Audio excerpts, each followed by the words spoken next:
Le Togo s'est engagé depuis quelques mois dans un vaste chantier visant à remodeler l'ensemble de son secteur agricole. Cet ambitieux projet requiert notamment l'amélioration du cadre institutionnel, une meilleure structuration du monde paysan, l'accès durable aux ressources productives et au marché.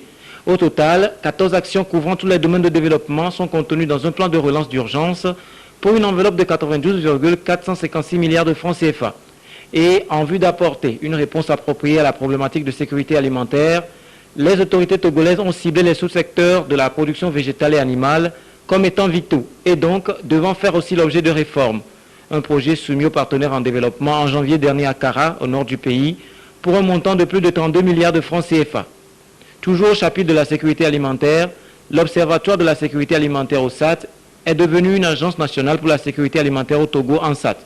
Déjà pour la campagne 2008-2009, la production nationale de maïs est estimée à plus de 700 000 tonnes.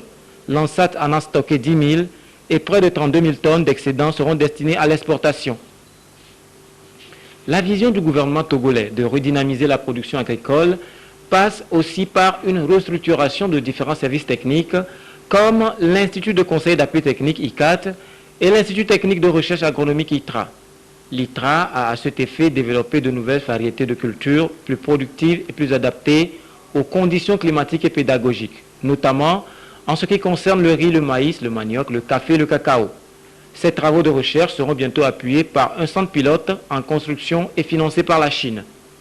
La réhabilitation et l'agrandissement des exploitations de riz dans la vallée du Mono vont permettre de réduire de façon considérable les dépenses en importation de riz grâce à un financement conjoint de la Banque ouest-africaine de développement et de la Banque arabe pour le développement économique en Afrique à hauteur de 7 milliards de francs CFA.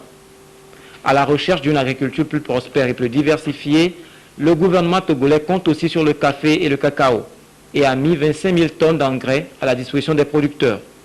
Quant à l'assainissement de la filière coton, elle a permis l'apurement des dettes envers les cotonculteurs par la Sotoco, ancienne société d'exploitation de l'État, qui a été dissoute et remplacée par une société mixte, la nouvelle société cotonnière du Togo.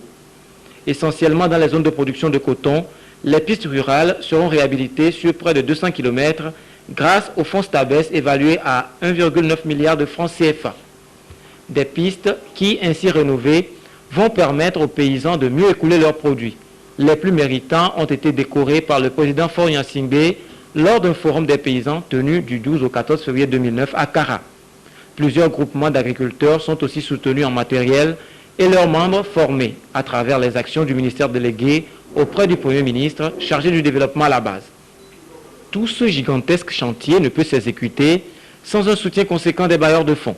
C'est pourquoi le gouvernement togolais vient de soumettre à ces derniers 6 projets relatifs au programme national d'investissement agricole pour la période 2009-2015.